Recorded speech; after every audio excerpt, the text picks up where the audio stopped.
Spring 2025 खत्म होने वाला है, जिसके साथ साथ बहुत सारी अच्छे एनिमेस खत्म होने वाली है। Wind Breaker, Apothecary Diaries, Fire Force, children शोजो फैमिली और ना जाने कितने सारे और भी अच्छे एनिमे। पर दिल दुखाने की कोई भी जरूरत नहीं है, क्योंकि 2025 का अभी तक का सबसे ग्रेटेस्ट सीजन आ रहा है समर 2025। और इतने सारे एक से बढ़कर एक एनिमे आ रहे हैं जितना कि चंदू चातक के चांद पे भी बाल भी नहीं है। और इसीलिए तुम्हारा भाई तुम्हारे लिए आज समर 2025 के 10 ऐसे एनिमे लेके आया है जो कि तुम मिस ही नहीं कर सकते।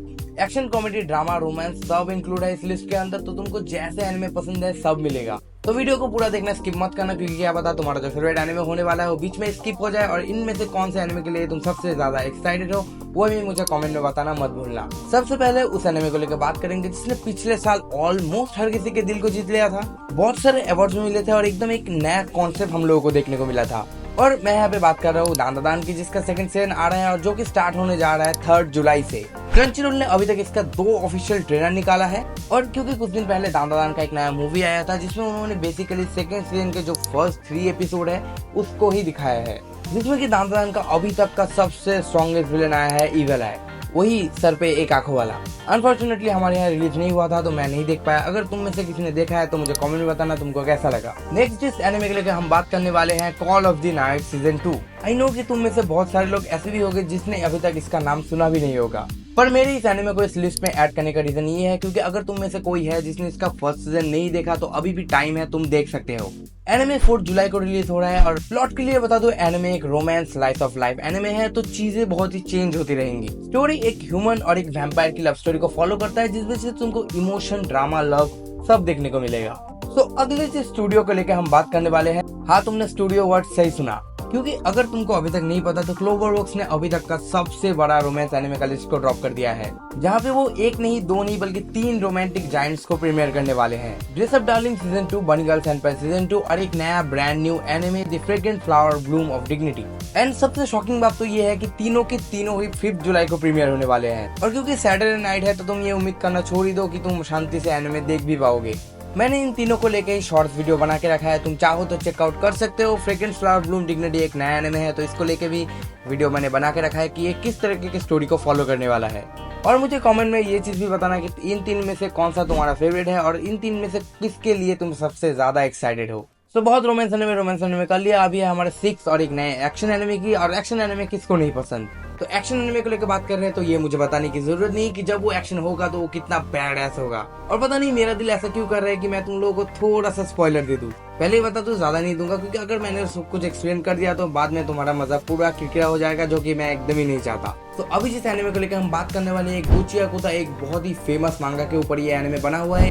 रूडो नाम का एक लड़का एक ऐसे फैमिली में जन्म लेता है जो कि बहुत ही ज्यादा गरीब है, और एक ऐसे सिटी में जहाँ पे गरीब को कूड़ेदान की तरह ट्रीट किया जाता है, जहाँ पे गरीबों की जिंदगी बदतर से भी बदतर है। रूडो को झूठे मर्डर के केस में फंसा के एक ऐसे गड्ढे में फेंक दिया जाता है जहाँ पे लिटरली मॉन्स्टर रहते हैं। और मैजिकली उस गड्ढे में आज तक जितने लोग गिरे हैं उनमें से बहुत सारे लोग बच गए हैं और खुद का एक नया ग्रुप बना लिया है। और रूडो को भी इस टाइम पे उसका हिडन पावर मिल जाता है कि वो किसी भी चीज के साथ जितना ज्यादा इमोशनल अटैच होगा उसके पावर उतनी ही ज्यादा बढ़ जाएगी। और रूडो को भी उसके पावर मिलने के बाद वो उस ग्रुप को ज्वाइन कर लेता है जो कि ह्यूमैनिटी के लिए लड़ती है। इस पूरे एनिमे में तुमको फाइट बैक, सर्वाइव और ह्यूमैनिटी के लिए लड़ना देखने को मिलेगा, तो आई होप तुमको ये एनिमे पसंद आए। तो हमारे नेक्स्ट एंड 7 जिस एनिमे को लेकर हम बात करने वाले हैं, जिसका नाम है 7th प्रिंस सीजन 2। अगेन एक एक्शन पर इशिकाई एनिमे, लेकिन माय डियर फ्रेंड्स एक्शन इसका मेन प्रीमाइस नहीं है, क्योंकि इसका स्टोरीज लाइक सो गुड। क्योंकि सीजन 1 में हम लोगों ने देखा है एक टैलेंटेड लड़का जो कि अपनी नौकरी मिलने की खुशी में रास्ते में जा रहा होता है और तभी उसकी डेथ हो जाती है। जैसे कि मैंने पहले ही बोला कि एक इशिकाई एनिमे है, तो वो एक नोबल परिवार में एज ए 7th प्रिंस जन्म लेता है। और इस 7th प्रिंस के पीछे भी एक बहुत ही फनी स्टोरी है। अगर तुम एनिमे को देखोगे तुम यकीन नहीं कर पाओगे कि वो एक नोबल परिवार है, फिर भी ऐसा है। एनिमे बहुत ज्यादा फनी है, बहुत सारा एक्शन है, बहुत सारा डंजन है, बहुत सारे कम्पिटिटर्स है, साथ ही साथ तुमको बहुत अच्छा फैन सर्विस भी देखने को मिलेगा। तो आई होप तुमको एनिमे पसंद आए, क्योंकि ये एनिमे रिलीज होने जा रहा है 9 जुलाई को। तो अभी बात करने वाले हैं हमारे 8वें एनिमे को लेकर, जिसके नाम में भी 8 कनेक्टेड है। और हम बात करने वाले हैं अभी काइजू नंबर 8 के सीजन 2 को लेके। आई नो कि ये जुलाई के बहुत लेट में शुरू होने वाला है, लेकिन क्योंकि नाम के साथ जा रहा था तो मैंने ऐसे ही डाल दिया। जैसा कि मैंने पिछले एनिमे में बोला कि उसमें उतना ज्यादा फाइट मैटर नहीं करता, लेकिन इस एनिमे में एकदम ऑपोजिट है, क्योंकि इसमें एनिमे में पूरी तरीके से फाइट ही मैटर करता है। जापान में कुछ दिन बाद ही एलियंस अटैक करते हैं, जिसको जापानीज गवर्नमेंट ने स्पेशली काइजू नाम दिया है। और इस काइजू नाम के एलियंस को रोकने के लिए जापानीज गवर्नमेंट ने एक संगठन बनाया है, जिसमें बहुत सारे ऐसे ह्यूमंस रहते हैं जो कि बहुत शक्तिशाली हैं, साथ ही साथ उनको कुछ पावर एबिलिटीज दी जाती है ताकि वो काइजूस को रोक सके। और यहीं पे आता है हमारा हीरो, जिसका बचपन से सपना है कि वो उस ग्रुप को ज्वाइन करे, लेकिन क्योंकि उसका उम्र हो चुका है, उसके पास उतना ज्यादा टाइम नहीं है और वो उतना ज्यादा पावरफुल भी नहीं है कि उसको वो ज्वाइन कर सके।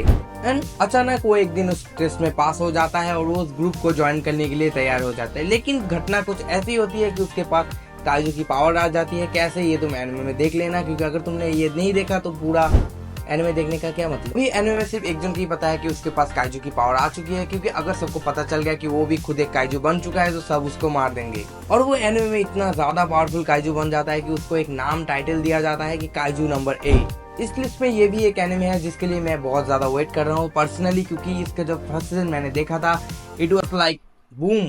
तो एनिमे 19 जुलाई को आ रहा है। अगर तुम में से किसी ने फर्स्ट सीजन नहीं देखा, अभी देख लो, क्योंकि बहुत टाइम है और मैं भी नहीं चाहता कि तुम लोग काइजू नंबर 8 जैसे एनिमे को स्किप कर दो। तो गाइस फाइनली हम पहुंच चुके हैं हमारे 9th एनिमे की तरफ और यहाँ पे हम बात करने वाले हैं फाइनली कपल ऑफ गुगुस का सेकंड सीजन आ रहा है, जहाँ पे पिछले सीजन में हम लोगों ने ये देखा था कि एरिका की जो फीलिंग्स है वो नागी को लेकर चेंज हो रही है और हमें एनिमे में ये भी पता चल रहा था कि साशी को नागी को लेकर एक स्पेशल फीलिंग है। और पिछले सीजन में हम लोगों ने ये देखा था कि नागी, साशी और रिका एक ही हाउस में रह रही है, लेकिन इस बार चीजें बियॉन्ड जा रही है, क्योंकि इस बार सीजन 2 में नागी की जो क्रश है हीरो, वो भी इस घर को ज्वाइन करने वाली है। और चीजें यहीं पे खत्म नहीं हो जाती, क्योंकि मैंने मेरे एक पिछले वीडियो में पहले ही बोला था कि इस बार और एक कैरेक्टर ज्वाइन करने वाला है जो कि नागी को पहले से ही जानती है। जहाँ पे एनिमे में पहले से ही 3 फीमेल कैरेक्टर एग्जिस्ट कर रही है, वहाँ पे और एक फीमेल कैरेक्टर ऐड होने जा रहा है। और ये कोई मामूली फीमेल कैरेक्टर नहीं है, क्योंकि ये इस बार आने के बाद पूरे फीमेल कैरेक्टर के कॉन्सेप्ट को ही चेंज करने वाला है, क्योंकि ये है नागी की फर्स्ट लव। एनिमे 8 जुलाई को रिलीज होने जा रहा है। मैं तो बहुत ज्यादा एक्साइटेड हूँ। तुम कितना ज्यादा एक्साइटेड हो मुझे कमेंट में जरूर बताना। एंड फाइनली हम पहुंच चुके हैं हमारे लास्ट एंड 10th एनिमे की तरफ, जिसका नाम है डीमन स्लेयर किमुत्सु नो याइबा इन्फिनिटी कासल आर्क। एनिमे 18 जुलाई को रिलीज होने जा रहा है, लेकिन सिर्फ एक प्रॉब्लम है कि वो सिर्फ जापान के लिए है, क्योंकि इंडिया में वो 12 सितंबर को आ रहा है। कोई नहीं यार, सह लेंगे। तो ये थे आज के हमारे टॉप 10 एनिमेस जो कि तुम जुलाई 2025 में देख सकते हो। अदरवाइज इसके अलावा भी बहुत सारे एनिमेस थे। साकुमोटो डेज का सेकंड कोर आ रहा है और भी बहुत सारे एनिमेस आ रहे हैं, जिसके लिए अगर मैं ये वीडियो लॉन्ग करता तो वो बहुत ज़्यादा लॉन्ग हो जाता। अगर तुम चाहते हो कि मैं इसके लिए सेकंड पार्ट बनाऊँ तो मुझे कमेंट में बता देना, मैं इसका सेकंड पार्ट ज़रूर बनाऊंगा, क्योंकि और भी ऐसे बहुत सारे एनिमे हैं जिसको लेके मैं बात कर सकता हूँ। और अगर तुमको वीडियो अच्छा लगा तो लाइक, कमेंट एंड सब्सक्राइब, और मिलते हैं अगले वीडियो में। सी यू सून। जय हिंद।